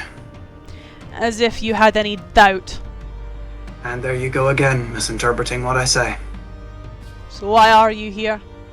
You know, just so happened to wander into a camp in the middle of the forest, didn't really know where I was, and I was caught by one of your oh so skilled men. Tragedy, really. Boo-hoo. Now before I get on to a more important matter, answer me actually, why are you here? More telepathically, I'd voice back to Wulfric, and you can't really respond, but I'd more like, damn it, what can I do for this? Give me a second, I'm thinking. I could say it to Ranaagash, then Ranaagash could say it to Wulfric, who could say it back to Ranaagash, who could say it to me. No, I'll instead use silence as a means to do it, and that's just, Wulfric in your head. I don't know how you feel about this, but do you want to take this or should I? It's more just like leaving the silence for if he would walk up, and if not. But of course I'll give you any amount of time to think. Wulfric is caught. Like, I'm trying to think, because like Wulfric would be cautious, but at the same time, he's emotional. He's got Sofia. That's why I'm giving you the option. Wulfric will kind of take a step forward. We're here to set things right. On to the important matter, I see. I like to cut to the chase sometimes. When I permit you to speak. Now, where is Ranaagash and Markusar? Presumably not being idiots and standing in front of you. As Eidolon would give an incredibly low mock bow. Are we standing in front of him, Rash? It is more so they can stop slinking in the shadows and actually come and join the conversation. Or is Ranaagash still as rude as ever? Bit of here, bit of there. Then I will leave the decision to them, as they are not important at the moment. Are they, Wulfric? I guess clearly the things that slink in the shadows aren't too important. Was I speaking to you, Eidolon? No, but I know it gets you annoyed. Lucky for you, I don't have much else to lose. Ranaagash and Markusar are free to do whatever they want. Unlike you, Gaerdrah, I don't like to control people. That is true, and that is why you and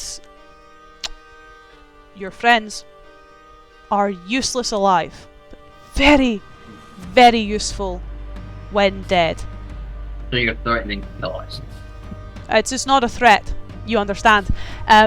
Your band of iron dragons are dwindling because they are more useful to me when they're dead than they are alive. The only reason that man next to you is standing and is still alive is because he keeps all the other cattle in line.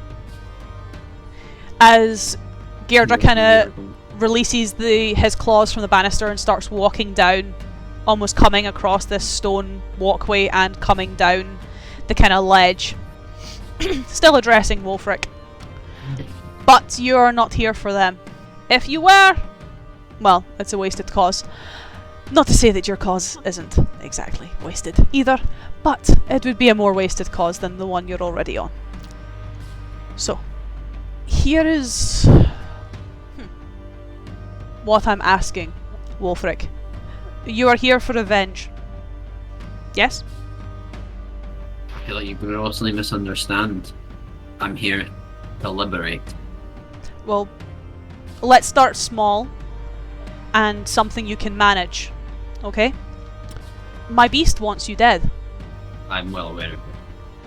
However, it does what I tell it to do. And if you want it dead, it can die. I mean, I was gonna kill it whether or not you cared. I don't. I have several others. This is just one I prefer. And you have a personal plight against it, so it works out both ways. I am more giving you the opportunity now that you're here, if you were so willing and so able and desired to, if you would take the opportunity to kill it. There's a catch here. You're smarter than you look. I'll give you that. But still answer me the question. I've encountered what happens if I kill it. Well, it's linked to something. There's some double-edged sword, isn't there? There's some little trick. Little trick. I don't do little tricks. Little tricks are for children or stupid people. Hence why I said there's a trick. Wulfric, temper just a tad. Yes. As I'd more just reach out and just put a hand on his shoulder for just a sec. Try ground him for just a second. Gaerdrah kind of takes a breath, raises a hand and snaps a finger, where from the mist it becomes ever so slightly thinner, as coiled around the broken space and its tail almost wrapping around this portal, the dragon appears, pretty much filling the entire space, even for Markusar and Ranaagash, who are more hidden. You can feel yourselves almost being pushed forward by this beast, just because its size doesn't allow you to slink around in the shadows for much longer. As the dragon appears and kind of rests its head on the ground. You can kill my beast on the condition that you leave. No. Interesting. Vengeance is not more important than what I am. There are 2 prizes in this cave. What is it with you in finding honourable men, Eidolon? Men who are so self-centred. Very well. Is that why he found you? Very well. The offer is still there if you wish to kill my beast. But I will admit I probably have something else you want. Or someone else. Perhaps that's more enticing to get you to leave. Right, cut the postulating, humming and hawing. Right, what do you want? I want you to leave. I want you to walk out of this cave, never see Eidolon again, and get out of my way. As Eidolon just leans over with a slight smirk to Wulfric. I think he hates you because you're competent. You'll look at Eidolon And he goes, I think he was under the impression that that was scary. That's a rather good point. Wulfric is not smiling. Wulfric has this, like, grave expression that, like, or like, he's just disinterested with, he's basically not letting any of his emotions show. He's just basically poker-faced this.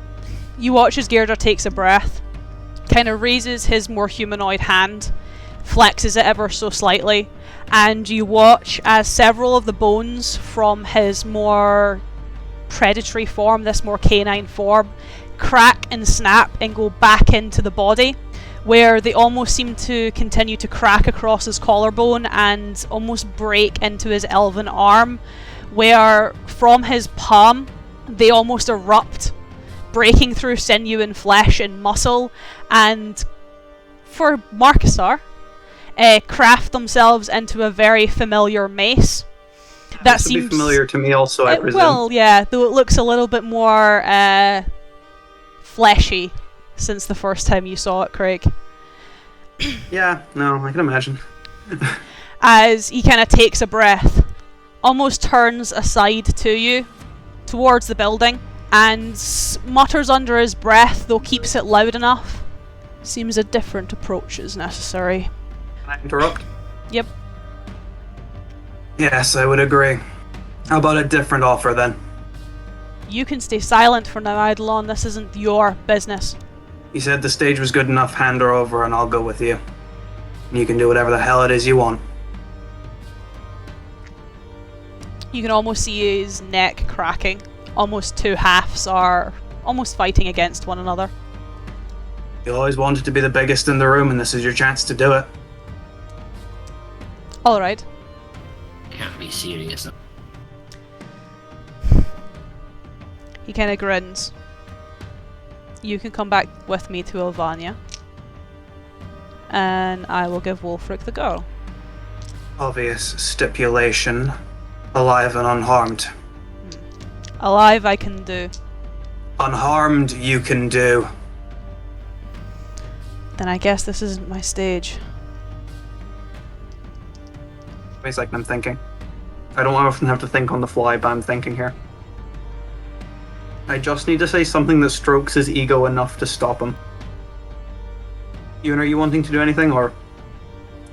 No, that's the reason I'm thinking, is because I was about to say something that would do the exact opposite.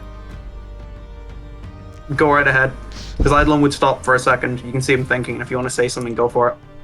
You know, I don't like the way that you talk about Sofia. And why should I care? You'll find out. Oh, I'm sure I will. I look forward to it, in fact. But for now, shan't we see her? See what all this fuss is about? Hmm? Don't you want to see her? I know you'll have done something unspeakable to her, because underneath the visage of a well put together maniacal villain is a sad masochistic little boy whose mummy didn't love him enough. Awful thing to say to an orphan. I don't give a shit. Wulfric doesn't give a shit. Wulfric doesn't give a shit. It's what Wulfric would do. Wulfric owns As it. he kind of outstretches a clawed hand towards the door of this small building, as he kind of more leans forward. You know, that would perhaps be true if I had a mother who actually cared. Cared enough not to actually leave me in a barracks with a bastard's name and a life of servitude. Perhaps then I'd actually have some sense. You had a life of chance, Gaerdrah. And then you came Sorry, along. supposed to I'm kill- not speaking to you, Eidolon! Now, you see, Gaerdrah, you confuse me, right? You are a very confusing man. You're incredibly intelligent, right? You're an incredibly intelligent. Just judging on everything you've done, judging on every action you've made, every little chess move, right? All the things you've done to me, to Eidolon, to Ranaagash, and to Markusar, and then you spout that like I'm supposed to feel sorry for you. Like, it's an explanation, not an excuse. The fact that you got left doesn't mean jack shit to me. Because I've known men who've been left on doorsteps who've turned out twice the man you'll ever be. I don't expect you to care. I don't want you to feel sorry for me. I have power you could only dream of. I have influence you don't even know. But I have something you don't. Friendship, love, care, compassion, a shiny axe on your back. No.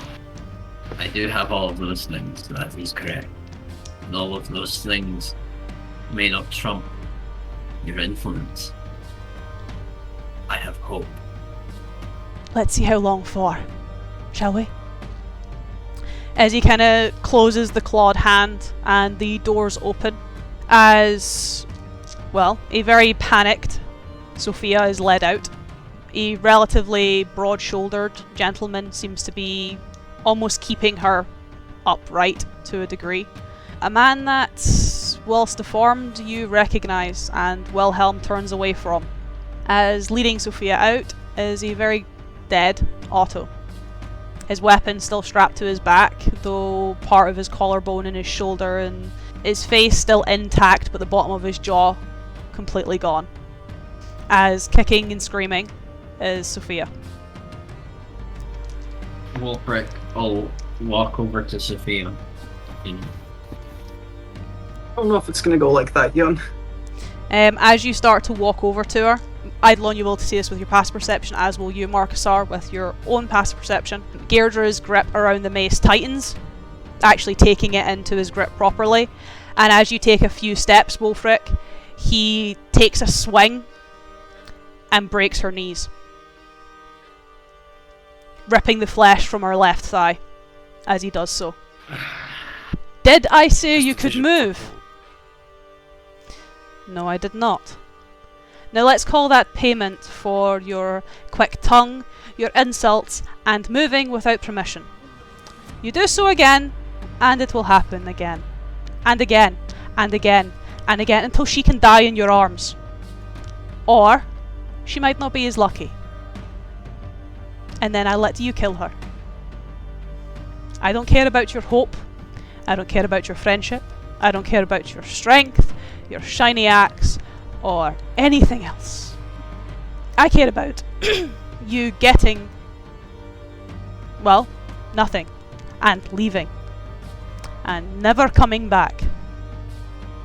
Because out of everyone you travel with, that half-orc, that elf, and Eidolon, you are useless. You would be better to me dead than alive, and I am gracious enough to give you the chance to walk out of here with your head still on your shoulders. You want to say something, Ewan, or should I? Oh, sorry. Wulfric's just staring at him. Am I okay to say something then, Ewan? Yeah, go ahead. Eidolon not taking a step, but more raising his voice again.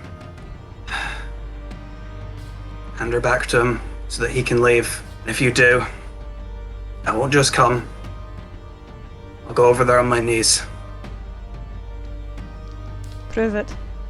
I know what you're capable of. I know what you have inside of you. Prove it. As Eidolon would take his sword off his back, let it clatter to the floor. Wulfric, Eidolon would pass something to you. You'd literally see him rip a bracelet off his arm and hand it to you. As he would walk up, and when he gets close enough that he's obviously close to Gaerdrah but not close enough to Sofia, because that would obviously be seen as suspicious. For the second time in his life, Eidolon would get down on his knees. What are the three of you doing?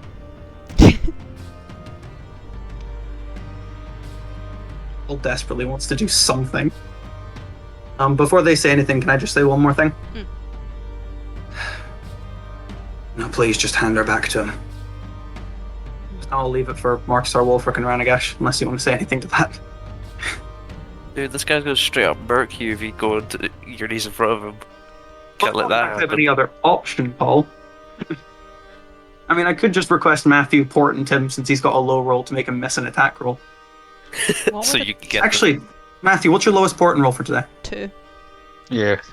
What would that make it to hit, or is that spoilers? That's spoilers.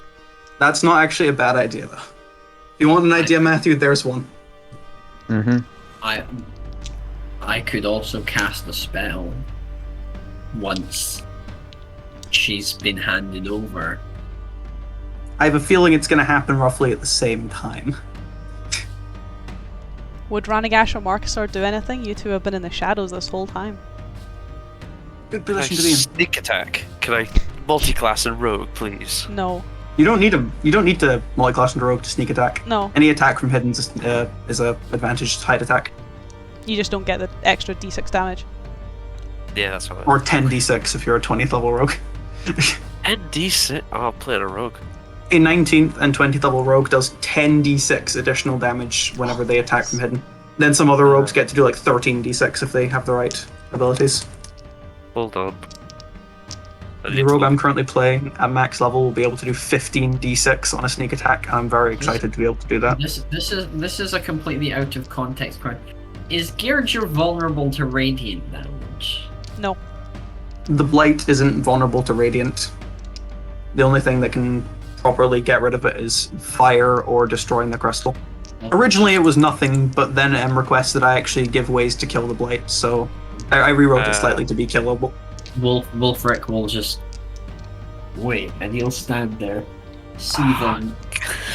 No, don't leave this up to me to do something. I would. No, I mean, might Matthew have a does have an plan. option. I might have a I would plan, look. and it would be I would- helpful if Matthew portented the role that Gaerdrah would have to make. We'd just have to wait for Sofia to get to Wulfric's hands. After saying that to Gaerdrah, though, I would look back at Wulfric and give a very weak half smile. Hand her over. Free her. I'll hold your half in the deal. You assume I've made one. I asked Eidolon to prove it. He has proven it. Though it would seem that you've really struck a nerve with him. Just that little bit. That itself is interesting. I guess the easiest way to describe it to something as you is I am thinking what else I can get out of this. Because you can't do anything, because she'll die, and Eidolon will do anything because she'll die. So you see, I'm in a rather fortunate position. How much does she mean to you? You've got worms and mind readers and all that kind of magic shite. Surely you should know. Well, you want some impassioned speech. She knows how much I care for her, and that's all that matters. If she knows, sod what you think. Then humour me and make an impassioned speech. You are a twisted individual. Sophia is a person that I trust more than those who I've fought alongside. Now, I know that might be a concept for you to understand, but when you truly care for an individual, you trust them wholeheartedly. Trust? I would do anything for her. She would do anything for me. Trust is a good word. It's an interesting word. Is it the right word, though? How are you trying to police the nature of our relationship? Well, you see, trust is something you can give a friend. Something that can be broken. Something that is fragile. I guess I'm prodding for something a little bit more impassioned. We trust in our conviction in each other. We believe in each other. Belief is strong. Again, there is an admission I am missing. As you watch as he takes gonna the say, axe. He takes the axe. He takes the mace and starts to swing it so that it would almost collide with her stomach. And the moment you say that, he stops. Now, wasn't that easy to say? I love her. It's a natural thing. Me saying that I love her comes as easy to me as breathing. Then why didn't you say it first? The love between me and Sophia is unspoken. Maybe you should The speak of it understanding more. from it. And does she love you? is for her to decide. I do not control her. I have hurt her deeply by not communicating, but I would like to think that she still loves me. Well, it seems my outburst has caused her to lose some consciousness. Though, considering they are nearby, Markusar, come wake her up. Was that like an order? Up to you to interpret, you're still hidden. Wouldn't recommend it. Would recommend waking her up, or staying hidden. Waking her up, it's more of an ample chance to torture Wulfric. Yeah, I think I would jump to that. He kind of paces before calling out to the cave. If you don't do it nicely, I will do it so that it hurts. I really hate this dude. More speaking up as he's pacing away from Sofia at the moment. Hurts, I bet. Like trying to understand an emotion you can't comprehend. Just hope that goads him towards me. It's my intention. You do see him stop, Really? pause, before turning and almost taking a few steps back towards her. What do you do, Markusar? Taking steps towards her, yes, so he's no longer right next to her. Still on my knees. It's a bit of a silly notion, but it's the fastest way to move on your knees. I am literally going to take down, roll. So I'm between the two of them. Still on my knees, though. I want to just burn this dude. Don't think it's wise though. You weren't to move, Eidolon. And I can say with absolute certainty, more than anything else in this world, that the person you want to hurt and kill here is me. I understand the uses the rest of these people have to you. And I don't know what it is that the thing in charge here wants, but I know what it is you want. So stop dragging them down with you. You mean dragging them down with you? Fine. Stop letting me drag more people down. Stop letting me kill more people. He kind of more takes a knee to a degree, getting down on your level with you being, on your knees. What is it to you if I kill her? What is it to you if I find out if she loves him? We're just looking up. I'm sure you don't understand it, but this type of place isn't the place for it. And what if they don't get another chance? More just looking back to Wulfric. He already knows what he needs to know. How sweet. As Craig, I need a perception check from you. Active. Dope. That is a 16, so pretty decent. Cool. Give me a dex save. Save? Mhm. Matthew, you don't potentially have a high thing, do you? This is like. You have my aura. Oh, I do have the aura, which means my save is actually pretty good. This is an 8, and you probably don't want that. Don't have anything I can do extra with this, I don't think I do. This is 21? Cool. Which means I get to do some rolls. Also, if this is damage, is that a success or a fail? It's a success. Will I take no damage because it's a dex save? Well. 1, 2. It's more because you said you were going to get in the way if he attacks Sofia. Yep, that's still my intention. I dropped my dice and I need them, so I need to roll other dice. Which makes me sad. This is gonna So- hurt. So that's what the successful dex save was for. It was you getting in the way, not the, Yep, Not saving. you'll have to you. describe what happens. Yeah, I'm just doing math first.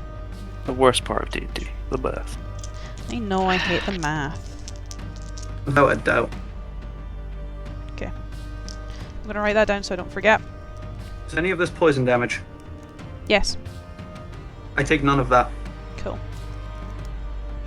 As Furt can sit here, as drama comes back.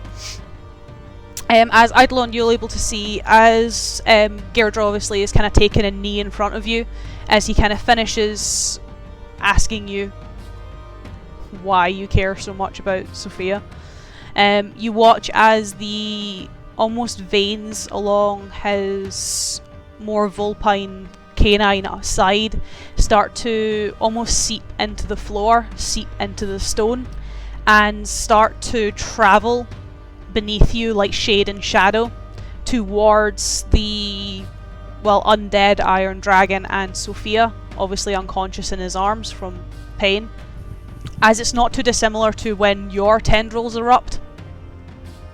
I would have to expend a key point to extasize this way, but it would involve the tendrils. Is that acceptable? You using your tendrils against his tendrils? Essentially what I do is I wouldn't move from the position I'm in, but if I see that happening looking back, I just snap my fingers, as my tendrils instead would move along the ground after his, and after I'm assuming his would erupt out the ground. Instead of erupting to Sophia, I'd essentially have each of my tendrils get in the way of each of them, so they impale into my tendrils instead. Cool. Of course, having them in it, I'm able to just wrench it slightly back, so that instead of going in and up, they go in angles around that don't hit enter. So you take 23 damage. Hey, I'm on 69 hit points. Nice. As instead, when that happens, it's not hitting Eidolon, but Eidolon would very audibly cough as blood starts trailing out of his mouth. Idle. And I'll do that every single time you try it. Oh, you run out of key points. I mean, it's up now, so I don't need to expend another key point. Yeah. Just until I run out of hit points. So this is hit points that are the problem now, Paul. If only we had a healer. Who's skulking in the shadows. Yeah. How close am I to the sword in case I need to throw it to him? You can run and grab it with your movement. Okay. Noted. Very well. She matters to him. Therefore she matters to you. I don't think you fully understand. I don't think you ever will. You're really just handing yourself over. Again. I don't give a slow but curt nod. But this time and last time share something in common, and is that they both mean something. What, is she with child too? Or did I strike a nerve? See, Ewan's been doing a great job doing what Wulfric would do emotionally, and I don't think I should do what Eidolon would do emotionally to that one. I'm gonna do it anyway, as I'm assuming everybody would hear that. Yes. As Wulfric would see Eidolon stop, the tendrils are still, of course, being impaled by Gaerdrah's over by Sophia, but it's very obvious as Eidolon just starts to stand up. You can never understand. Not then. Not now. I thought I understood once. I thought I perhaps understood why she chose you once. Perhaps you really did change and you really did care about her, and then... well... once she's dead, she's so easily forgotten, is she not? Perhaps I should find this new one. Excuse me? In Kinreen you smelt so sweet. And now I see what it was. A new gift from a new little whore. I guess like my habits, yours don't change either, do they? Faerith was a passing thing. You guys wouldn't have seen this before because only Roderick saw this, and it was immediately before he died. Oh shit. So Eidolon's only ever really controlled 3 to 4 tendrils, which are currently the ones blocking Gaerdrah's.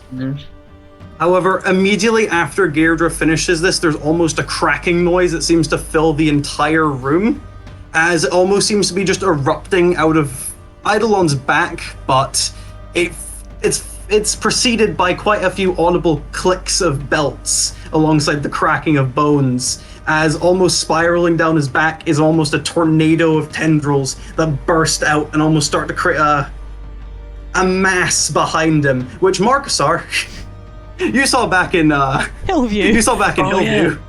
Oh shit.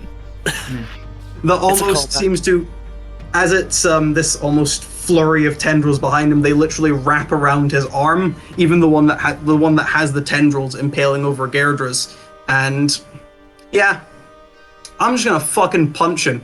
That's the signal, guys. I run Though for the not snack. with the tendril hand, to be specific. The tendril's just because I'm angry, but I'm just gonna punch him with my person hand. Yeah. Oh, he's doing the Magneto thing. Where he's like, I'm not gonna use any of my powers, I'm just gonna beat you with my own hands. Beat you senseless. That's the signal. Wulfric extends his hand towards Eidolon and cast Shield of Faith. Markusar runs for the sword and chucks it at Eidolon.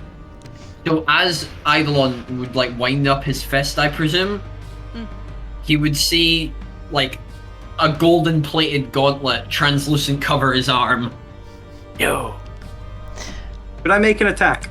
As I need you to make an attack roll, and then I need you to all roll me initiative as we cliffhanger for tonight.